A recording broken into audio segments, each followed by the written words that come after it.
بسم الله من قلب الكويت.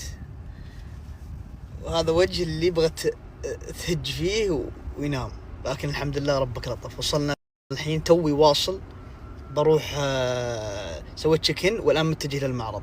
العيال سابقيني وشوفكم هناك، والله متحمس اني اقابلكم ومتحمس للمكبوس. مالكم بالطويلة، اذا قدرت اصور هناك سنابات صورت، ولكن الاولوية للحضور. زين، ترى في جدول ان شاء الله بسيط خفيف، ان شاء الله انه يتم، ما ادري. اكتبوا لي انتم طاعم الرز كلها اللي عندكم، انا بقيم لكم ان شاء الله اليوم.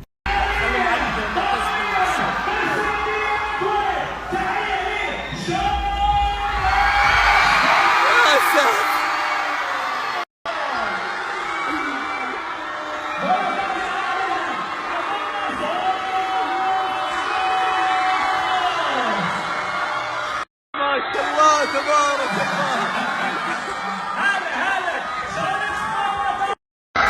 بسم الله.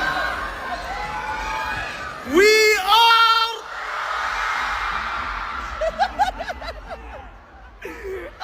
في الشيخ.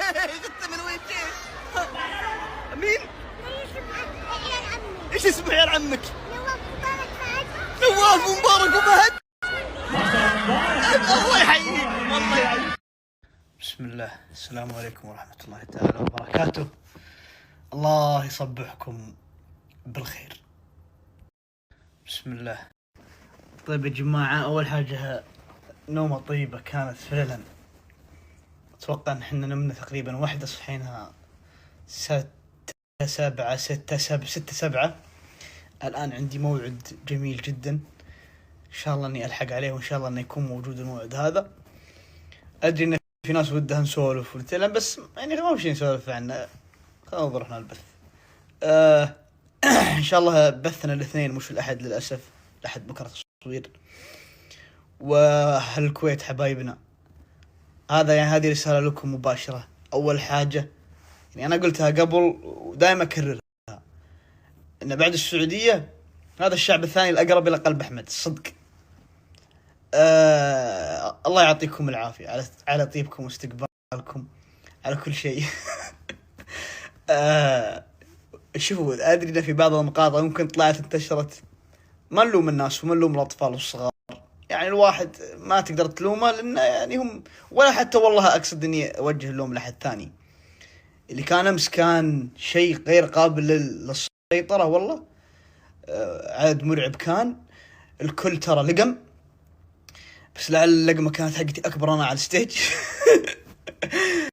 الإشكالية كانت الوحيدة إن هم دائما في الأماكن اللي زي هذه يكونوا الصغار قدام عشان يشوفون، ما يمدي إذا هو ورا يشوف، طوال يغطون عليه.